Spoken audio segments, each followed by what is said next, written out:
ஐயப்ப பக்தர்கள் எதுக்காக கருப்பு நிற ஆடை அணிகிறாங்கன்னு தெரியுமா?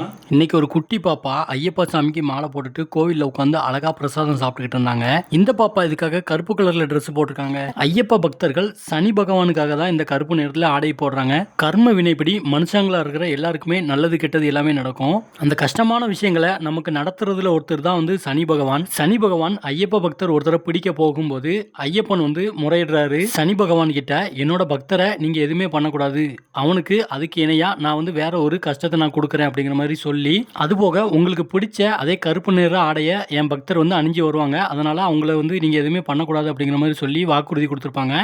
அதனால தான் ஐயப்ப பக்தர் எல்லாருமே கருப்பு நிறத்தில் ஆடை கட்டுறாங்க. அதே மாதிரி அவங்களுக்கு சனியோட தாக்கம் இருக்காது அப்படிங்கிற மாதிரி சொல்றாங்க. இந்த மார்கழி மாத பணியில நமக்குலாம் காலையில எந்திரிக்கிறது ஒரு மிகப்பெரிய சவாலா இருக்குது. ஆனா ஐயப்ப பக்தர்கள் நிறைய பேர் 4 மணி 5 மணிக்கே எந்திரிச்சு பச்சை தண்ணியில குளிச்சு ரொம்ப கடுமையான விரத முறைகளை கடைபிடிக்கிறவங்களும் இருக்க தான் செய்றாங்க. உடம்ப வருத்தி இவ்வளவு கஷ்டமான விரத முறைகளை கடைபிடிக்கிறதுனால அவங்களுக்கு இருக்கிற கர்ம வினை கண்டிப்பா நீங்கும். ஐயப்ப பக்தர்களை சனி பகவான் தாக்க மாட்டாரு அப்படிங்கிறது எல்லாருக்குமே தெரிஞ்ச ஒரு விஷயம் தான்.